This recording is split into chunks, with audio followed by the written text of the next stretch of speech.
सही समय स्टार्ट करने का? 12th है, जल्दी है, लेट है, मुझे नहीं पता, लेकिन मुझे इतना पता है कि 11th बिल्कुल ज्यादा टाइम लगता है, क्योंकि बच्चे 12th पढ़ के आते हैं लेकिन उनका 11th वीक रहता है, तो 11th ज्यादा टाइम लगता है, बिल्कुल लगता है। लेकिन यहां से कम 3 साढ़े 3 महीने तो 12th को भी चाहिए, 12th को भी चाहिए। तो half November, December, January and February mid, मान लो 3 महीने लगभग। तो दिसंबर, जनवरी ये 2 महीने हो गए, नवंबर 15 दिन और फरवरी 15 दिन, 3 मंथ।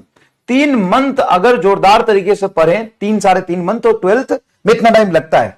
अगर मैं दिसंबर मिड में जाकर शुरू कर रहा हूं तो मैं 2 महीने में 12th पढ़ाऊंगा, जो कि कहीं से भी जस्टिफाइड नहीं है कि मैं 7 महीने 11th पढ़ाऊं और 1.5 महीने 2 महीने में मैं 12th पढ़ाऊं। कहीं से भी जस्टिफाइड नहीं है। सिर्फ 12th से सिलेक्शन नहीं होता है, सिर्फ 11th से नहीं होता है, 12th से भी होता है। और इवन 12th का वेटेज हमेशा ज्यादा रहता है, लेकिन 11th की फिजिक्स ज्यादा कंसेप्चुअल है, 12th में यूज भी आता है, वो थोड़ा बच्चों का वीक भी रहता है, इसलिए जरूरी है उसको ढंग से पढ़ना, उसको समय लगा के पढ़ना।